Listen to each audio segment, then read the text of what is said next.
A Ciência de Ficar Rico, capítulo 6. Como a riqueza vem até você.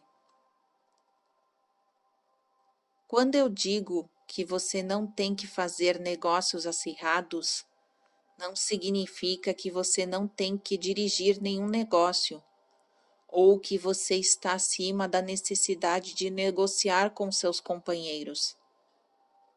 Eu afirmo que você não necessitará tratar com eles desonestamente.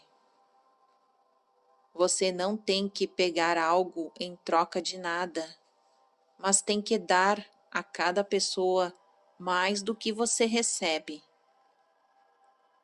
Você não pode lhes dar mais em valor monetário do que ganhou deles, mas você pode dar-lhes mais em valor utilitário do que o valor monetário das coisas que obteve delas.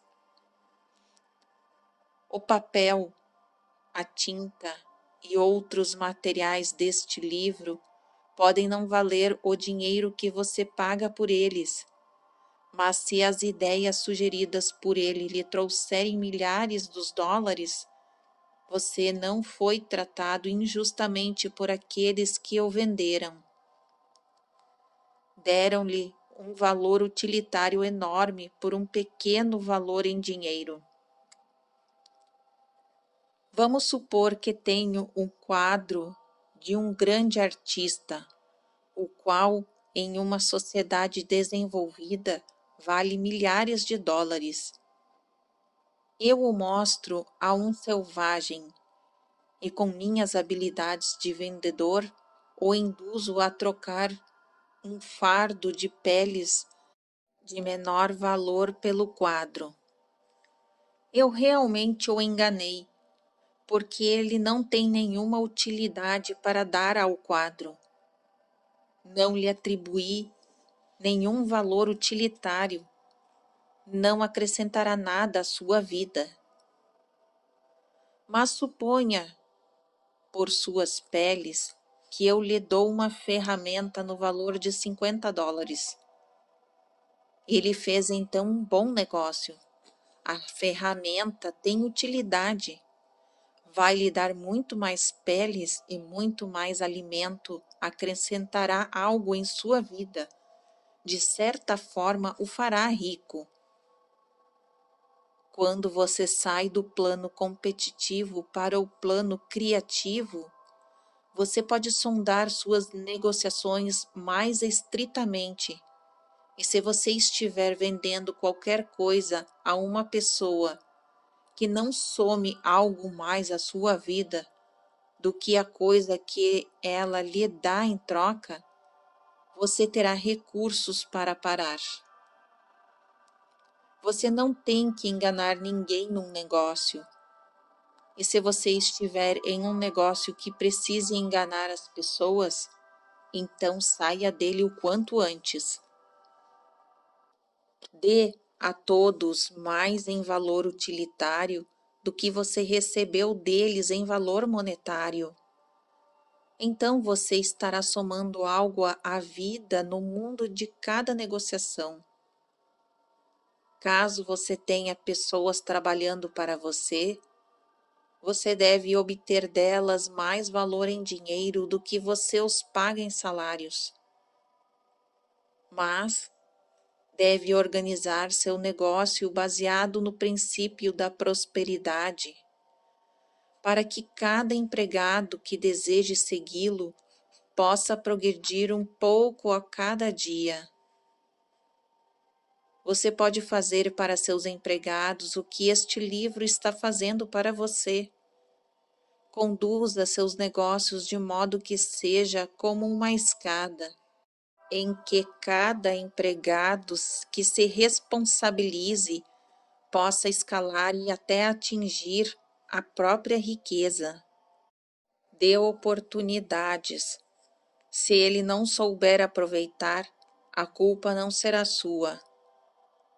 E, finalmente, não é apenas porque você cria sua riqueza usando a substância amorfa que permeia todo o seu ambiente que ela tornará forma no ar diante de seus olhos. Caso queira uma máquina de costura, por exemplo, não significa dizer que você deve imprimir este pensamento na substância pensante até que a máquina esteja formada, sem o uso das mãos, no quarto onde você está ou em outro lugar. Mas se você quiser uma máquina de costura, prenda-se à imagem mental dela com a mais positiva certeza que está sendo feita, ou esta está a caminho até você. Depois de dar forma ao pensamento, tenha a mais absoluta e inquestionável fé de que a máquina de costura está vindo. Nunca pense ou fale dela como se não fosse certo que ela vai chegar. Reivindique agora, já, como sua. Ela será trazida até você pelo poder da inteligência suprema, agindo sobre as mentes das pessoas. Mesmo que você não saia de seu lugar, pode ser que uma pessoa venha de outro estado ou país e entre em algum negócio que resultará no que você quer. Sendo assim, o interesse será tanto da pessoa que terá vantagem igual à sua quanto o seu. Não esqueça por um momento sequer que a substância pensante está em tudo, se comunicando com tudo e pode influenciar tudo. O desejo da substância pensante para uma vida mais próspera e uma vida melhor causou a criação de todas as máquinas de costura feitas até hoje e pode causar a criação de milhões mais, e vai, desde que as pessoas a coloquem em movimento pelo desejo e pela fé, agindo de uma certa maneira. Certamente você pode ter uma máquina de costura em sua casa, tão certamente quanto você pode ter muitas outras coisas que você quer e que você usa para a prosperidade de sua própria vida e da vida de outras pessoas. Você não necessita hesitar em pedir mais. O prazer do Pai é dar-lhe o reino, afirmou Jesus. A substância original quer viver tudo que seja possível em você e quer que você tenha tudo que possa usar para ter uma vida mais abundante. Portanto, se você fixar sua consciência, o fato que o seu desejo de ser rico é o desejo do poder supremo de sua plena expressão, sua fé será invencível.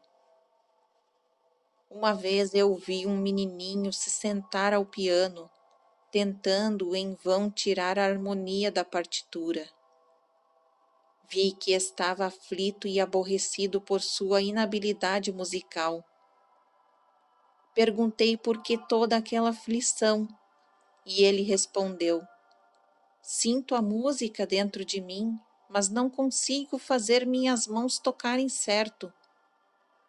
A música dentro dele era o impulso da substância original, contendo toda a capacidade para uma vida plena. Tudo que há na música procurava a expressão total através da criança. Deus, a substância única, está tentando viver, fazer e apreciar coisas com a humanidade. Ele está dizendo: eu quero mãos para construir estruturas maravilhosas, tocar harmonias divinas, para pintar quadros gloriosos.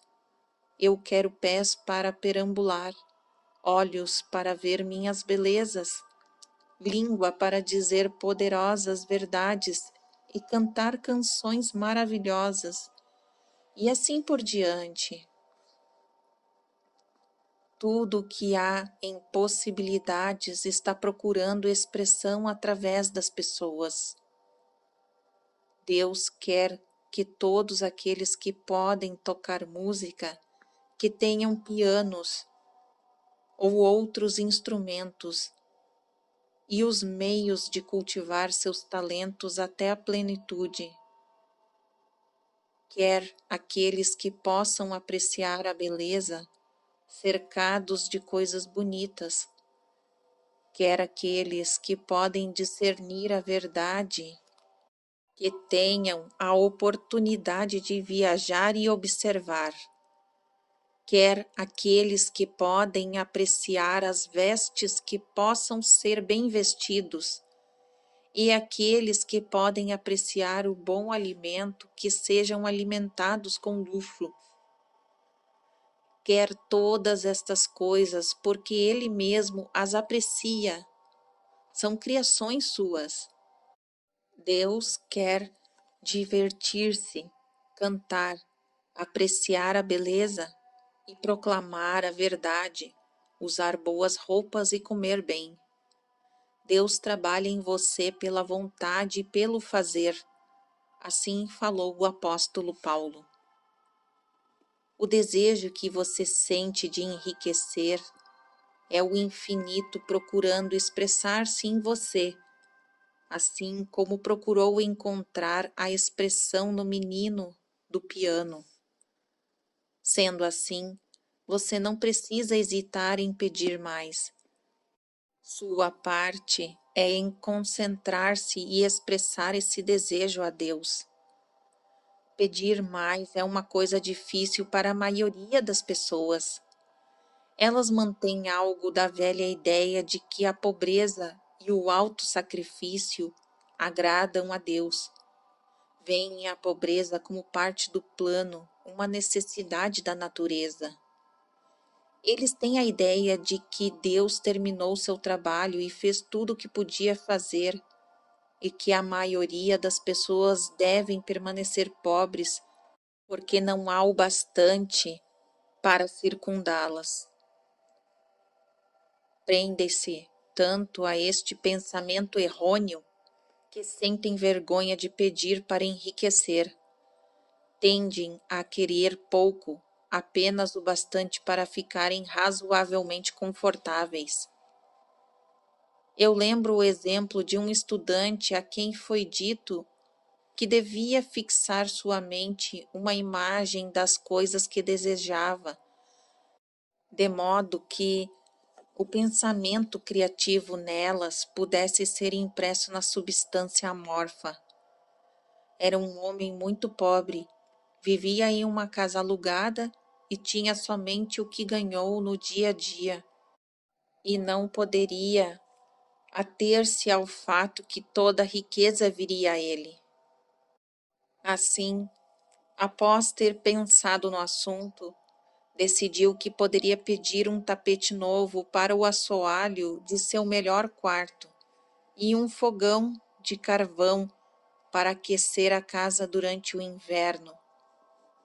Depois de seguir as instruções dadas neste livro, obteve as coisas em alguns meses, e então notou que não tinha pedido o bastante. Andou pela casa em que vivia e planejou todas as melhorias que gostaria de fazer. Colocou mentalmente uma sacada aqui e um quarto lá, até completar em sua mente o lar ideal, e então planejou a mobília. Fixando a imagem inteira em sua mente, começou a viver de uma certa maneira e a dirigir-se para o que queria. Ele é o dono da casa agora e está reconstruindo o que tinha em sua imagem mental. E agora, com fé maior, irá começar empreendimentos maiores. Ele seguiu de acordo com a sua fé, e assim será com você e com todos nós. Fim do capítulo 6.